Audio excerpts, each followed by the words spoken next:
Hello student, आज हम हिंदी का चैप्टर 9 पार्ट 9 जिसका नाम है छींक, इसको मैं आपको पढ़कर समझाऊंगी। चलिए हम लोग पढ़ना स्टार्ट करते हैं। राजन और राधा जल्दी जल्दी स्कूल के लिए तैयार हो रहे थे। उनके पापा मुकेश बार बार घड़ी देखकर परेशान हो रहे थे। उन्हें बच्चों को स्कूटर पर बिठाकर स्कूल छोड़ने जाना था। वे बोले, जल्दी करो, वापस आकर मुझे भी तो ऑफिस के लिए तैयार होना है। कितनी बार कहा है कि रोज़ रात को सोने से पहले अपना बस्ता लगा लिया करो। राजन और राधा दोनों भाई बहन थे। वो जल्दी जल्दी कहाँ के लिए तैयार हो रहे थे? स्कूल के लिए, स्कूल जाने के लिए तैयार हो रहे थे। उनके पापा मुकेश, उनके पापा का क्या नाम था? मुकेश। वो बार बार घड़ी की तरफ देख रहे थे और परेशान हो रहे थे, मतलब टाइम हो रहा था तो वो घड़ी की ओर देख रहे थे। उन्होंने बच्चों को स्कूटर पर बिठाकर स्कूल छोड़ने जाना था, मतलब वो बच्चों को स्कूल छोड़ने जाते थे स्कूटर पर। वे बोले, उन्होंने कहा कि जल्दी करो, वापस आकर उनको भी ऑफिस जाना था, तो वो कह रहे थे तुम जल्दी करो, वापस आ तुम्हें छोड़ के वापस आके मुझे ऑफिस भी जाना है। कितनी बार कहा है, वो उसके पापा कहते हैं कि मैंने तुम लोगों से कितनी बार कहा है कि रात को सोने से पहले अपना बैग जमा कर रख लिया करो। सॉरी पापा कहते हुए राजन और राधा आ गए। दोनों बच्चे बाहर निकल के आए, राजन और राधा, और उन्होंने कहा सॉरी पापा। मुकेश दोनों को स्कूल छोड़कर वापस घर आया, नाश्ता किया, फिर अपना बैग उठाकर ऑफिस के लिए चले। तभी रसोई में काम करने वाला नौकर मोहन ने ज़ोर से छींका। अब मुकेश क्या हुआ, जो दोनों बच्चों के पापा थे वो बच्चों को स्कूल छोड़कर वापस घर आ गए और उन्होंने घर पे आके नाश्ता किया, फिर अपना बैग उठाया और ऑफिस के लिए निकलने लगे। तभी क्या हुआ कि रसोई में काम, मतलब किचन में जो उनका नौकर काम कर रहा था, जिसका नाम क्या था? मोहन, उसने ज़ोर से छींका, उसे छींक आ गई। मुकेश को तो देर हो रही थी, उसने मोहन की छींक का ख्याल भी नहीं किया, पर वहाँ बैठी मुकेश की बूढ़ी माँ ने टोक दिया, बेटा मुकेश जरा रुक जा, कहीं जाते समय किसी का छींकना अपशकुन होता है। अब उनको, जो बच्चों के पापा थे, उनको तो देर हो रही थी ऑफिस के लिए, तो उन्होंने ध्यान ही नहीं दिया कि किसने छींका है या नहीं छींका है। लेकिन वहाँ पे क्या है, जब वो निकल रहे थे तो उस हॉल में मुकेश की बूढ़ी माँ बैठी हुई थी, मतलब उन बच्चों की दादी बैठी हुई थी। उन्होंने क्या हुआ, अपने बेटे को टोका कि बेटा मुकेश जरा रुक जा, अगर कहीं निकलते समय कोई छींक देता है तो वो अच्छा नहीं माना जाता, अपशगुन होता है। मुकेश को देर हो रही थी, इसलिए उसने कहा, माँ अपशगुन तो तब होगा जब मुझे देर हो जाएगी और मुझे मेरी आधे दिन की छुट्टी कट जाएगी, और वह घर से निकल गया। अब मुकेश उसकी माँ को क्या जवाब देता है कि अपशगुन तो तब हो जाएगा जब मुझे देर हो जाएगी और मेरे आधे दिन की छुट्टी कट जाएगी, मतलब आधे दिन की छुट्टी लग जाएगी तो मेरी तनख्वाह कटेगी। तभी मुकेश की पत्नी सुधा आ गई। बूढ़ी माँ फिर से बोल उठी, बहू तुमने भी नहीं रोका मुकेश को, तुम तो पढ़ी लिखी हो, समझदार हो, शुभ अशुभ का मतलब समझती हो। तब क्या हुआ, मुकेश की पत्नी जो उन बच्चों की मम्मी थी वो बाहर आई, तो उन्हें बूढ़ी माँ ने उनकी बहू को बोला कि बहू तुम तो समझदार हो, पढ़ी लिखी हो, तुमने भी मुकेश को नहीं रोका, छींक हुई है तो उसे रोकना चाहिए, और तुम भी क्या शुभ अशुभ नहीं समझती हो। सुधा ने कहा, माँ जी तभी तो मैंने कुछ नहीं कहा, ये सब शुभ अशुभ के विचार अंधविश्वास के अलावा कुछ नहीं है। तो उनकी बहू क्या जवाब देती है कि माँ जी मैंने इनसे इसीलिए कुछ नहीं कहा क्योंकि ये अपशगुन शगुन ये सब अंधविश्वास की बातें हैं, ये इनमें मैं विश्वास नहीं रखती। कैसे नहीं है, लोग ऐसे ही तो नहीं मानते आए हैं। बूढ़ी माँ ने फिर कहा, शाम को मुकेश को वापस आने में कुछ देर हो गई, अक्सर ऐसा हो जाता था। सुधा मुकेश के लिए नाश्ता बना रही थी, राजन और राधा खेलकर आ गए थे। अब क्या हुआ, उसकी माँ ने कहा कि कैसे नहीं, लोग मानते हैं इन बातों को तो कुछ तो होता होगा। अब बूढ़ी माँ ने फिर से कहा, फिर क्या हुआ, शाम को मुकेश आने में लेट हो गया, घर आने में उसे देर हो गई, और हमेशा ऐसा हो जाया करता था, अक्सर होता था ऐसा। तो सुधा मुकेश के लिए क्या, सुधा जो मुकेश की पत्नी थी वो उसके लिए नाश्ता बना रही थी, तब तक बच्चे भी शाम को गार्डन में खेलकर आ चुके थे। दादी माँ ने राजन से पूछा, राजन क्या समय हुआ है? दादी माँ अभी 6:15 बजे हैं, रोज़ तो मुकेश 6 बजे आ जाता था, आज अभी तक नहीं आया, दादी माँ ने कहा। अब दादी माँ पूछती है उन बच्चों से कि राजन टाइम क्या हो रहा है, क्या समय हो रहा है? तो राजन कहता है कि अभी 6:15 बजे हैं। फिर उसकी दादी माँ कहती है कि रोज़ तो मुकेश, मतलब उनका जो बेटा है वो 6 बजे तक आ जाता है, आज क्यों नहीं आया अभी तक? पापा आते ही होंगे कहकर राजन पढ़ने के लिए चला गया। अब बच्चे ने कहा कि पापा आते ही होंगे, देर हो गई होगी, इतना कहकर वो अंदर पढ़ने के लिए चला गया। लेकिन बूढ़ी माँ को चैन कहाँ था, वे बोली, मेरी तो कोई सुनता ही नहीं, सब लोग इस घर में अपनी अपनी चलाते हैं, कितनी बार कहा कि शुभ अशुभ का विचार कर लिया करो। अब बूढ़ी माँ को क्या हुआ, अपने बच्चे के लिए, सभी माँ ऐसे बेचैन हो जाती है अगर बच्चे को देर हो जाती है आने में। तो वो भी माँ थी मुकेश की, तो वो भी बेचैन हो गई और उनको चैन नहीं मिल रहा था। तो वो कहती हैं कि मेरी तो कोई सुनता ही नहीं, सब लोग अपनी अपनी चलाते हैं इस घर में।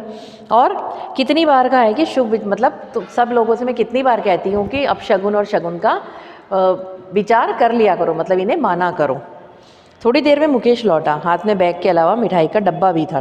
दोनों बच्चे और सुधा उत्सुकता से उसके पास गए। अब थोड़ी देर में क्या होता है कि मुकेश घर लौट आता है ऑफिस से और उसके हाथ में बैग के अलावा क्या होता है, मिठाई का डब्बा भी होता है। अब दोनों बच्चे और सुधा जो उसकी वाइफ थी, मतलब उसकी जो पत्नी थी, वो उत्सुकता से, मतलब उनको बड़ा आश्चर्य हुआ और उसके पास गए वो लोग। सब लोग मिठाई खाओ, आज मेरी तनख्वाह 5,000 रुपये बढ़ गई। मिठाई का डब्बा उसने सुधा को थमाया और आगे बढ़कर बूढ़ी माँ के पैर छुए। माँ ने खुश रहो, सब खूब तरक्की करो का आशीर्वाद दिया और चुप हो गई। अब मुकेश ने क्या कहा कि लो सब लोग मिठाई खाओ। उन्होंने मिठाई का डब्बा किसको दिया, अपनी पत्नी के हाथ में थमाया। और वो कहते हैं कि उनकी तनख्वाह, मतलब सैलरी उनकी तनख्वाह में क्या हुआ, 5,000 रुपये बढ़ गए। मतलब उनको 5,000 रुपये तनख्वाह में और बढ़ गए थे। तो वो खुशी का मौका था, इसलिए वो मिठाई का डब्बा लाया था। उसने मिठाई का डब्बा अपनी पत्नी को दिया और अपनी माँ के पैर छुए। तो उसकी माँ ने उन्हें आशीर्वाद दिया, खुश रहो, खूब तरक्की करो, और वो चुप हो गई। सुधा ने सबको मिठाई दी। मुकेश भी हाथ मुँह धोकर नाश्ता करने बैठा। तभी सुधा ने उसे माँ जी की सब बात बताई। राजन और राधा दोनों हंसने लगे कि चीख तो आज शुभ शकुन बन गई, पापा की तरक्की जो हुई है। अब सुधा ने सबको मिठाई दी और मुकेश भी हाथ मुंह धोकर नाश्ता करने बैठ गया। तभी उस सुधा ने क्या करा, जो कि बच्चों की माँ थी, उसने अपने पति को माँ की सारी बात बताई कि जो उन्होंने कही थी सुबह। तो उसकी बात सुनकर राजन और राधा जो दोनों बच्चे थे वो भी हंसने लगे कि ये अपशगुन तो आज पापा के लिए शगुन बन गया, और जो छींक आई थी वो तो आज पापा के लिए अच्छी साबित हुई है और पापा की तरक्की हो गई है, मतलब उनकी तनख्वाह बढ़ गई है। लेकिन मुकेश ने इस बात को यूं ही नहीं खत्म होने दिया। उसने राजन और राधा से पूछा, अच्छा बताओ छींक क्यों आती है। तो उसके पापा ने उस बात को सुन लिया, लेकिन उन्होंने फिर अपने बच्चों से पूछा कि राजन और राधा तुम बताओ कि छींक क्यों आती है। राजन ने सोचते हुए कहा, बस वह तो सभी को आती है। नहीं, मुकेश ने राधा से पूछा, तुम बताओ। नाक में कुछ फंस जाने से छींक आती है। तुम्हारा जवाब पूरा सही नहीं है, आओ चलें माँ के पास, उन्हें भी और तुम्हें भी बताता हूँ कि छींक क्यों आती है, मुकेश बोला। अब वो दोनों बच्चों से पूछता है तो राजन क्या कहता है, उसका जो बेटा है वो कहता है कि वो तो सबको आती है। फिर वो अपनी बेटी से पूछता है कि तुम बताओ, तो राधा कहती है कि नाक में कुछ फंस जाता है तो छींक आती है। तो उसके पापा कहते हैं कि तुम्हारा जवाब सही तो है लेकिन पूरा नहीं है। फिर वो कहता है कि चलो दादी के पास, मैं सबको वहीं बताऊंगा कि छींक क्यों आती है। वे तीनों बूढ़ी माँ के पास जाकर बैठ गए। सुधा को रसोई का काम पूरा करना था, वह रसोई में चली गई। बूढ़ी माँ के पास मुकेश और दोनों बच्चे बैठे थे। मुकेश ने कहा, माँ तुम यह गलत सोचती हो कि छींक आना अपशगुन होता है। अब क्या हुआ, वो तीनों मिलकर दादी के पास पहुँच गए और वहाँ बैठ गए। उसकी मम्मी को किचन में काम था तो वो किचन में चली गई। फिर उन्होंने मुकेश ने अपनी माँ से कहा कि माँ तुम जो ये सोचती हो कि छींक आना अपशगुन है वो गलत है, मुझे मत समझा, सब लोग ऐसे ही तो नहीं कहते। बूढ़ी माँ अभी भी अपनी बात पर अड़ी थी। अब उसकी माँ कहती है कि तू मुझे मत समझा, तो इतना बड़ा नहीं हो गया कि तू मुझे समझाए।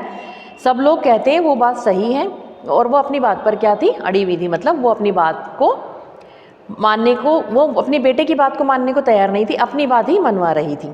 मुकेश ने कहा, सुनो माँ, छींक हमारी अपनी इच्छा से नहीं आती, यह तो वैसे ही स्वाभाविक क्रिया है जो हम सांस लेते हैं, हंसते हैं, रोते हैं। अब उस मुकेश कहता है उसकी माँ से कि माँ तुम सुनो, छींक क्या है, हमारी इच्छा से नहीं आती कि हम चाहें तो छींक आए और न चाहें तो छींक नहीं आए। वो तो एक स्वाभाविक क्रिया, मतलब वो ऐसी क्रिया यानी काम, वो एक ऐसा काम है जो अपने आप होता है। जैसे हम सांस लेते हैं तो सांस अपने आप ही ली जाती है, और हंसते हैं, रोते हैं, मतलब ये सब स्वाभाविक क्रिया होती हैं, ये हम अपने मन से नहीं कर सकते हैं। मुकेश 1 मिनट के लिए उठा और किताब ले आया जिसमें नाक का एक चित्र बना था। राजन और राधा के साथ माँ को भी यह चित्र दिखाकर मुकेश ने कहा, देखो हमारी नाक के अंदर एक पतली झिल्ली होती है, वह सांस के द्वारा अंदर जाने वाली हवा को छानती है। अगर इस हवा में धूल का कोई ऐसा कण आ जाता है जो शायद हमें दिखाई भी ना दे तो हमें छींक आती है।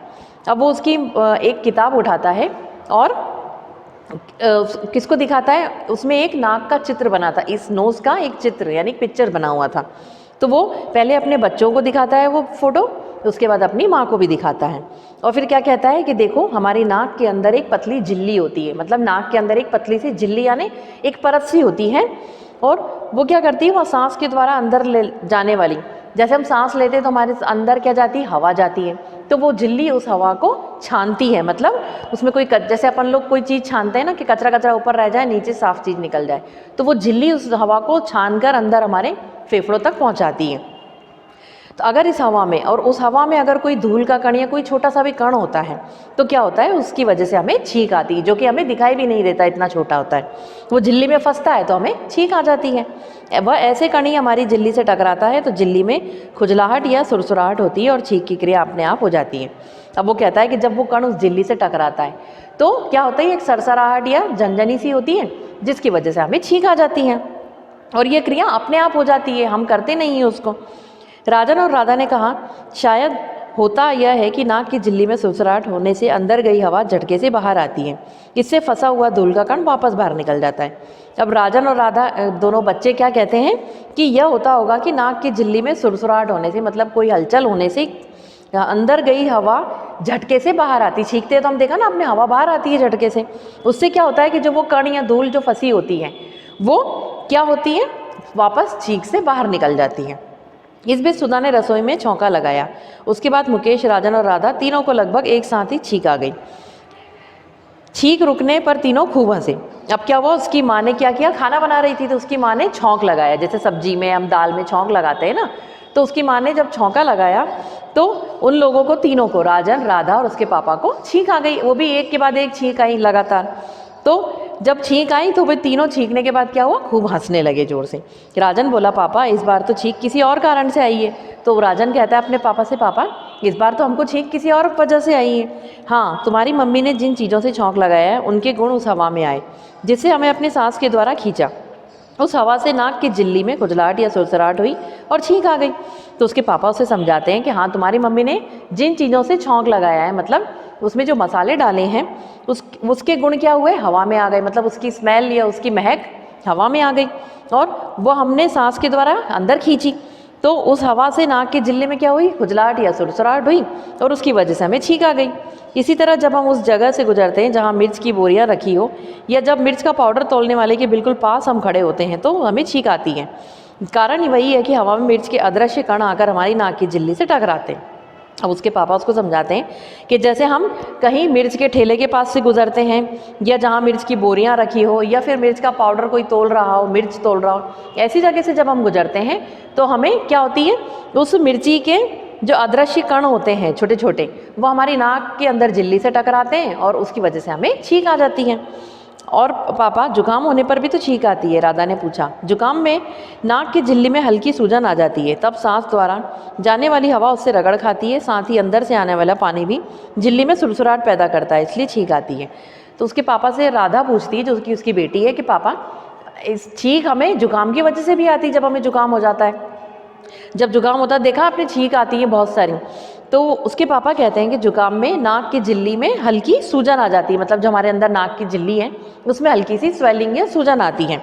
तब क्या होता है, सांस द्वारा जाने वाली हवा उससे रगड़ खाती है, सांस जो अंदर हमारी हवा जाती है सांस से, वो उस झिल्ली से रगड़ खाती है, और साथ ही अंदर जाने वाली पानी भी। और देखा है ना आपने, जुकाम में हमारे नाक में पानी पानी टपकने लगता है, पानी हो जाता है, तो वो कहता है कि अंदर से आने वाला पानी भी झिल्ली में सुरसुराहट पैदा करता है और उससे क्या होता है, छींक आती है। राजन ने दादी को हिलाकर पूछा, समझ गई दादी माँ? मुझे नहीं समझना। राजन का हाथ झटक कर दादी माँ ने कहा, तुम ही समझो इन उलूल जुलूल बातों को। मुकेश और दोनों बच्चे हंसने लगे। अब राजन क्या बोलता है, उसकी माँ, दादी माँ को ऐसे हिलाकर बोलता है प्यार से कि आप समझ गई दादी जो पापा ने समझाया? तो उसकी दादी माँ गुस्से में बोलती है, मुझे नहीं समझना, तुम ही समझो इन उलूल जुलूल, मतलब ये फालतू की बातों को तुम ही समझो। वो राजन का हाथ झटक कर कहती है, और वो कहती है कि मुझे इन बातों को नहीं समझना, मुझे जो मानना है मैं वही मानूंगी, और तुम्हें जो समझना है वो तुम समझो, मुझे इन उलूल जुलूल बातों को नहीं समझना। तो मुकेश और दोनों बच्चे क्या होते हैं, हंसने लगते हैं दादी माँ की बात सुनकर। तो स्टूडेंट, आपका ये चैप्टर यहीं ख़त्म होता है। इसमें आपको छींक क्या होती है, और छींक को हमको कभी भी अपशगुन नहीं मानना चाहिए, क्योंकि छींक एक स्वाभाविक क्रिया है, वो हमारे अंदर शरीर में एक ऐसा काम है जो अपने आप होता है, उसमें हम ना रोक सकते हैं और ना कर सकते हैं उसे। तो छींक कैसे आती है, और छींक को हमें कभी अपशगुन नहीं मानना चाहिए। छींक किस वजह से आती है, शरीर में कौन सी क्रिया होती है उसकी वजह से छींक आती है, ये सब आपको इस चैप्टर में बताया गया है। दोनों बच्चे हैं तो वो उनके पापा जब छींक आने पर उसके पापा ऑफिस निकल जाते हैं तो उसकी माँ, जो दादी माँ है उन बच्चों की, वो गुस्सा होती है कि ये अपशगुन माना जाता है, तुम थोड़ी देर रुक कर जाओ। तो जो मुकेश नाम का आदमी है वो अपने घर वालों को छींक के बारे में पूरी बात बताता है कि छींक क्यों आती है और छींक को कभी भी अपशगुन नहीं मानना चाहिए, क्योंकि एक स्वाभाविक क्रिया है जो हमारे शरीर में होती है। जिस तरह से दूसरी क्रियाएं होती है उसी तरह से ये क्रिया भी होती है, अतः हमें इसको शुभ अशुभ से नहीं जोड़ना चाहिए। आपको ये कहानी अच्छी लगी होगी और ये आपकी चैप्टर यहीं पर ख़त्म होता है स्टूडेंट। इसकी बुक के एक्सरसाइज मैं आपको फिल करके व्हाट्सएप पे सेंड कर दूंगी और इसके क्वेश्चन आंसर आपको रिटर्न में सेंड कर दिए जाएंगे, जिन्हें आपको हिंदी की कॉपी में नोट डाउन करना है। पहले शब्दार्थ लिखना है, उसके बाद क्वेश्चन आंसर लिखना है और आप अपना वर्क कंप्लीट करने के बाद उसके पिक्चर्स मुझे सेंड कीजिए। स्टूडेंट, आप जल्दी से जल्दी अपना वर्क कंप्लीट कीजिए, आपकी कॉपी चेकिंग का काम होने वाला है कुछ दिनों में। आप अपना वर्क कंप्लीट कर लीजिए, जब भी हम आपकी कॉपी चेकिंग के लिए मंगाएंगे तो आपको अपनी कंप्लीट वर्क के साथ कॉपी चेक करवाने आना है। Thank you student.